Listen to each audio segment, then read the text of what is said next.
Hello and welcome. I'm here with a couple of updates, so settle in. We start off with the first story of the day where the Duke and Duchess of Sussex paid tribute to Jane Goodall.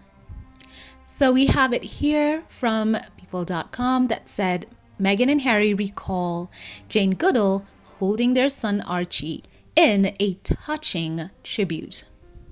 So the article says that the renowned conservationist and animal welfare advocate passed away in Los Angeles of natural causes while on a speaking tour. The Jane Goodall Institute announced on Wednesday, October the 1st, she was 91 years old. So this is their statement obtained by People from Prince Harry and Meghan, the Duchess of Sussex, saying, quote, Dr. Jane Goodall, DBE, was a visionary humanitarian, scientist, friend to the planet, and friend to us. Her commitment to changing lives extends beyond what the world saw, and also to what we personally felt. She held our son Archie when he was first born and showered love and care to those who were privileged to know her. She will be deeply missed, end quote. In addition to forging a bond with Harry and Meghan, Jane was made a dame in 2004 by King Charles, then Prince of Wales. Harry and Goodall met in December 2018 when he invited her to Kensington Palace to discuss their shared concern for the environment. In June 2019, Goodall stopped by the couple's then home of Frogmore Cottage in Windsor to chat with Harry ahead of the global leadership meeting for the Jane Goodall Institute Roots and Shoots youth program at Windsor Castle that month. Goodall told an outlet that during the visit, quote, Meghan came in to listen with Archie, adding that she couldn't resist the chance to hold a baby boy. As we know, Prince Archie was born in May the 6th, 2019, and she said to the outlet, quote, he was very tiny and very sleepy, not too pleased to be passed from his mommy, end quote. The following month at the Roots and Shoots meeting, Harry famously invited Goodall for an impromptu dance and reenacted the sweet chimpanzee greeting she taught him when they first met. So the article goes on to talk about Goodall, known as the world's foremost expert in chimpanzees after spending decades studying them in the wild in Tanzania's Gombe National Park. Her discoveries as an ethologist revolutionized science. She was a tireless advocate for the protection and restoration of our natural world, her institute said in a statement on Wednesday. So going on to say that her life and work not only made an indelible mark on our understanding of chimpanzees and other species, but also of humankind and the environments we all share. She inspired curiosity, hope, and compassion in countless people around the world and paved the way for many others, end quote. Isn't that very moving? What a very touching tribute by the Duke and Duchess of Sussex, recalling her time going and meeting with them, and also getting a chance to hold Prince Archie in his hands. Well, Archie has been making history, as of by the way, long before he was even aware of it. So that is so sweet. What a memory for the Duke and Duchess to treasure always, and even as they pass down that to Archie, that she had that interaction with him, even as he was a little child. It is just truly a touching moment. They had a truly close relationship, and she will be missed. Share thoughts on the first story of the day. Now on to a very important story. This has not gotten the press that I would like it to have had, but we are going to amplify the story right now. And this is about Sentebale, which for the first time has failed to file its accounts on time. So Sentebale, the charity co-founded by Prince Harry and Princess So, failed to file its 2024 financial accounts, with Companies House confirming the accounts due September the 30th, 2025 remain overdue. So I'm going to credit here feminegra.com. They have been, I think, the only ones who have put this story out there. So let's amplify this. This article here goes on to say that the delay highlights the ongoing crises under Chair Sophie Chandauka, who refused to resign after trustees asked her to step down. This led both Harry and Princess So to step back as Sentebale patrons, citing the breakdown in leadership as untenable.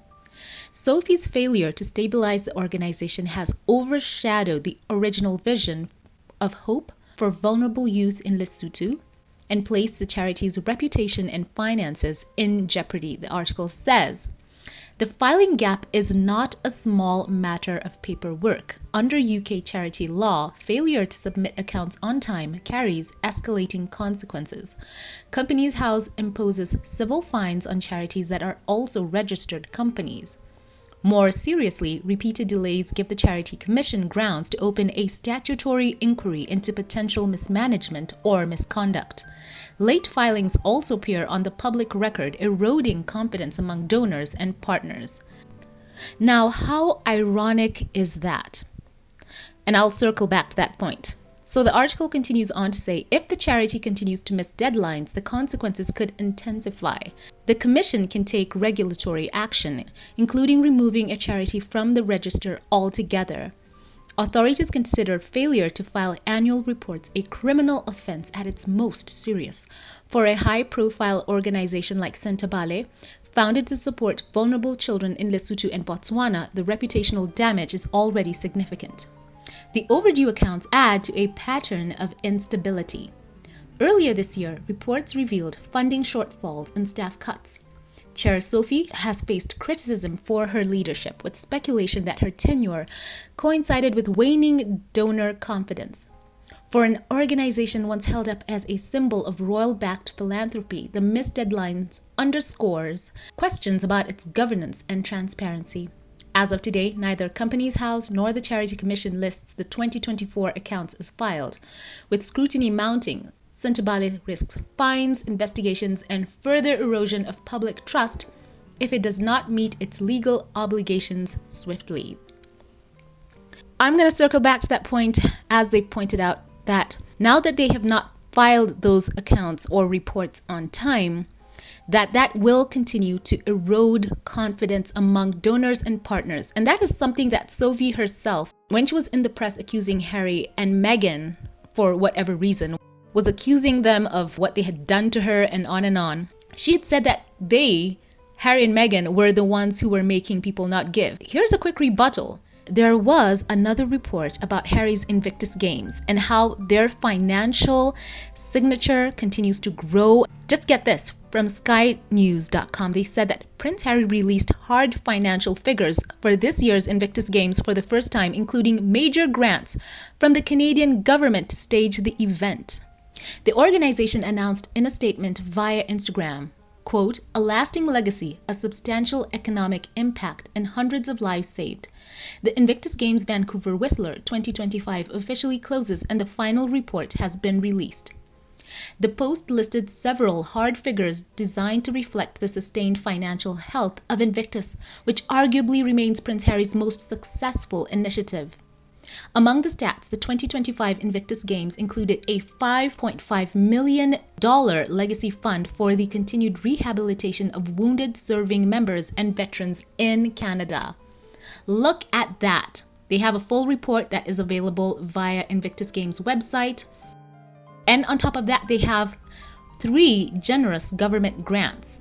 Say that 3 times fast. And there's more. The Games overall had a $63.2 million balanced budget, including $15 million in funding from the Canadian government and a further $15 million in funding from the Provisional Government of British Columbia. So they are continuing on from strength to strength, and you can see it is as a direct result of the entire team there. And of course, we got to give credit to Prince Harry. He has royal star power. In contrast with the hostile takeover that a lot of people have agreed with what has happened with Sentebale, many of the venues that were hosting some of the vulnerable children and had programs for them, those doors have been shut. So this is interesting to amplify the fact that Sentebale did not file, for the first time, did not file their account. And that's massive for such a kind of organization. And you can imagine the kinds of accusations that were leveled against Harry and Meghan for whatever reason. Why would they even rope Meghan into that? So guys, let's amplify this and let's continue to pray for Harry. You know that Sentebale meant so much to the Duke of Sussex. It was his beloved charity, benefited so many people who had been living with HIV and AIDS in Lesotho and Botswana. And they had done so much. Harry, he fell in love with Lesotho when he worked there in the orphanage during his gap year. And he said it was like a home away from home.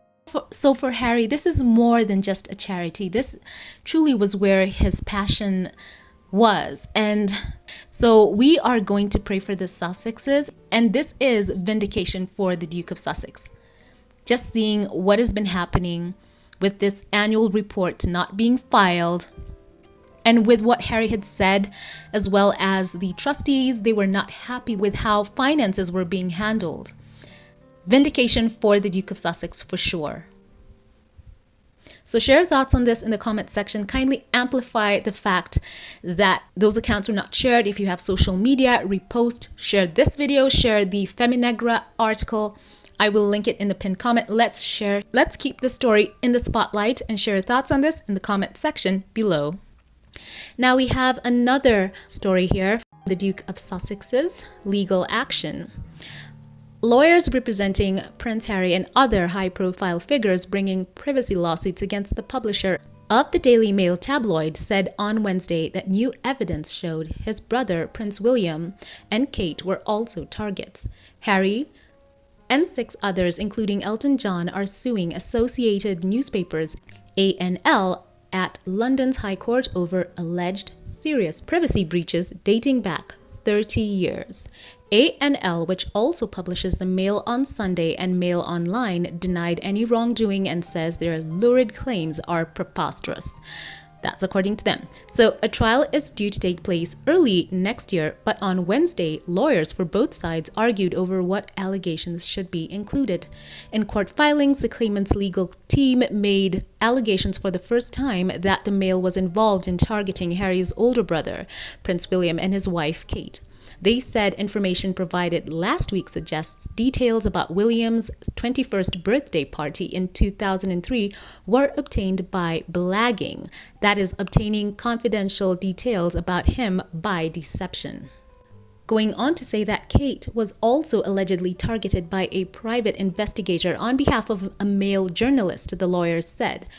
Previous cases against the newspapers have heard that William and Kate had their mobile phones hacked by journalists, and William had in private settled a claim against Rupert Murdoch's newspaper arm, News Group Newspapers, NGN. Meanwhile, the publisher argued that the claimant's lawyers had wrongly failed to stick to specific allegations of wrongdoing by named journalists or private investigators acting for them. ANL also said specific elements of the claimant's case should be thrown out, including findings made in separate lawsuits against NGN and the publisher of the Daily Mirror. ANL's lawyer, Anthony White, told the court that lawyers for Harry and the others were either being tin-eared, in quotes, or openly defiant of previous rulings. He said in court filings that 2 other claimants, actors Sadie Frost and former lawmaker Simon Hughes, were involved in a scheme to have stories published about privacy breaches to get round the usual 6-year term limit on bringing a lawsuit. The High Court ruled in the claimants' favor on the time limit issue in late 2023. The 7 claimants accuse ANL of activities such as hacking their voicemails, burglary, and obtaining their medical records by deception.